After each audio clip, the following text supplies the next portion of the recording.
Motor cycle எப்படி கண்டுபிடிக்கப்பட்டது? உலகை மாற்றிய கண்டுபிடிப்பு. இன்று உலகம் முழுவதும் கோடிக்கணக்கான மக்கள் தினமும் பயன்படுத்தும் ஒரு வாகனம். அது மோட்டார் சைக்கிள். வேகம், சுதந்திரம், நேரம், இந்த மூன்றையும் ஒரே நேரத்தில் தரக்கூடிய வாகனம்தான் மோட்டார் சைக்கிள். ஆனால் இந்த மோட்டார் சைக்கிள் எப்படி உருவானது தெரியுமா? ஆரம்ப காலம் 19ஆம் நூற்றாண்டின் இறுதியில் ஜெர்மனியிலிருந்த 2 விஞ்ஞானிகள் உலகையே மாற்றும் ஒரு முயற்சியை தொடங்கினர். அவர்கள் காட்லீப் டைம்லர் மற்றும் வில்ஹெல்ம் மேபாக்.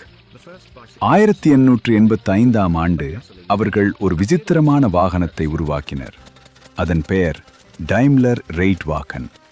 இதுதான் உலகின் முதல் மோட்டார் சைக்கிள் என்று வரலாறு கூறுகிறது. ஆனால் அது இன்று நாம் பார்க்கும் பைக் போல இல்லை. அது முழுவதும் மரத்தால் செய்யப்பட்ட ஒரு வாகனம். அதில் ஒரு சிறிய பெட்ரோல் இன்ஜின் பொருத்தப்பட்டிருந்தது. அது மணிக்கு சுமார் 11 கிலோமீட்டர் வேகத்தில் சென்றது. இதுதான் உலகின் முதல் மோட்டார் பவர் 2 வீலர். மோட்டார் சைக்கிள்களின் வளர்ச்சி. 1900களில் மோட்டார் சைக்கிள்கள் வேகமாக வளரத் தொடங்கின. 1903ஆம் ஆண்டு அமெரிக்காவில் 2 நண்பர்கள் ஒரு சிறிய ஷெட் பைக் உருவாக்க ஆரம்பித்தனர். அவர்கள்தான் வில்லியம் எஸ் ஹார்லி மற்றும் ஆர்தர் டேவிட்சன். அவர்கள் தொடங்கிய நிறுவனம் ஹார்லி டேவிட்சன். இன்று அந்த நிறுவனம் உலகின் மிக பிரபலமான மோட்டார் சைக்கிள் பிராண்ட்களில் ஒன்று. அதே காலத்தில் இங்கிலாந்தில் ராயல் என்ஃபீல்ட் பிரபலமானது. இந்த நிறுவனம் உருவாக்கிய பைக்ஸ் மிகவும் சக்தி வாய்ந்தவை. போர்களில் மோட்டார் சைக்கிள் முதல் உலகப் போர் மற்றும் 2ஆம் உலகப் போரின் போது மோட்டார் சைக்கிள்கள் முக்கிய பங்கு வகித்தன.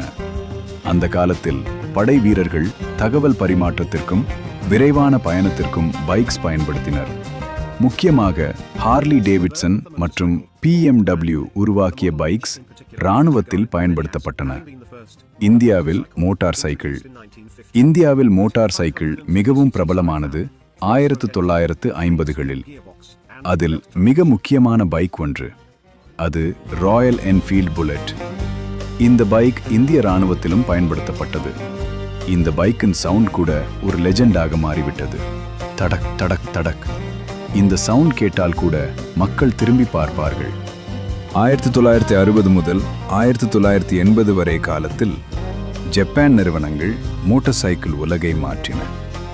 அதில் முக்கியமானவை ஹோண்டா, யமஹா, கவசாக்கி, சுசுகி. இவர்கள் உருவாக்கிய பைக்ஸ் மிக வேகமாகவும் மிக குறைந்த எரிபொருள் செலவில் ஓடும் வகையிலும் இருந்தன. இதனால் உலகம் முழுவதும் மக்கள் பைக்ஸ் வாங்க ஆரம்பித்தனர். இன்றைய மோட்டார் சைக்கிள் உலகம். இன்று மோட்டார் சைக்கிள்கள் பல வகைகளில் உள்ளன. Sports bikes, cruiser bikes, adventure bikes, electric bikes. இப்போது எலக்ட்ரிக் பைக்ஸ் உலகத்தில் வேகமாக வளர்ந்து வருகிறது. டெஸ்லா போலவே பல நிறுவனங்கள் எலக்ட்ரிக் மோட்டார் சைக்கிள் உருவாக்க ஆரம்பித்துள்ளன. முடிவு 1885இல் மரத்தால் செய்யப்பட்ட ஒரு சிறிய வாகனமாக தொடங்கிய மோட்டார் சைக்கிள் இன்று உலகம் முழுவதும் கோடிக்கணக்கான மக்களின் வாழ்க்கையின் ஒரு பகுதியாக மாறியுள்ளது. வேகம், சுதந்திரம், பயணம், இந்த மூன்றையும் ஒரே நேரத்தில் தரும் வாகனம். மேலும் இது போன்ற இன்ட்ரெஸ்டிங்காக வீடியோஸ் பார்ப்பதற்கு அறிவு தமிழ் யூடியூப் சேனல் சப்ஸ்கிரைப் பண்ணுங்க. நன்றி, வணக்கம்.